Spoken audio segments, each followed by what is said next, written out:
আমরা আরেকটু পথ বোধ হয় হাঁটতে পারতাম একসাথে, অথচ তুমি ক্লান্ত হয়ে উঠলে।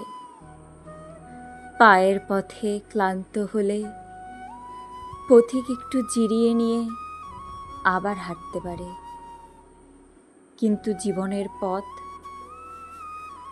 জীবনের পথে ক্লান্ত হয়ে থেমে গেলে পথ ক্রমশই গন্তব্য থেকে আবছা হতে হতে ছোট হয়ে আসে। আমরা আরেকটু কথা বলে নিলেই হয়তো সব মিটে যেতে পারত, অথচ তুমি বলতে ভুলে গেলে। ভালোবাসার শব্দ, প্রিয় সম্বোধন, পরিচিত ডাকনাম, আমাদের আর কথা হলো না। শব্দ থেমে গেলে দুজন মানুষের হৃদয়ের মানচিত্রের সীমানা কাঁটাতারে সৃষ্টি হয়। আমরা শেষবারের মতন দুজনের কপালে চুমু খেয়ে দুদিকে চলে যেতে পারতাম। সম্পর্কটা থাকতো না, শ্রদ্ধাবোধটা রয়ে যেত।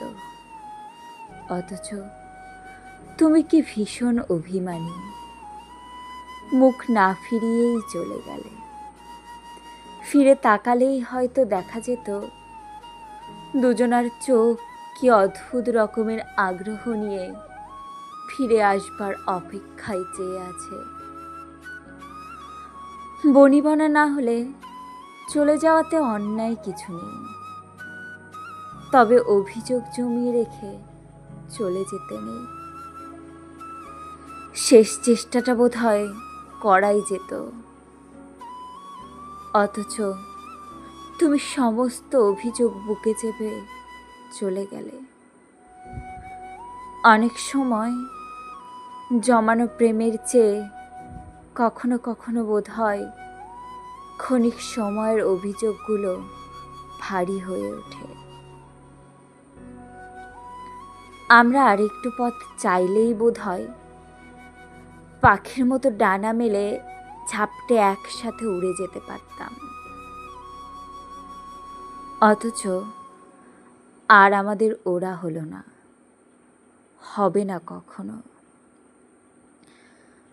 অভিমানে ঘর ভেঙে উড়ে যাওয়া পাখি আর কখনোই তার পুরাতন ঘরে ফেরে না।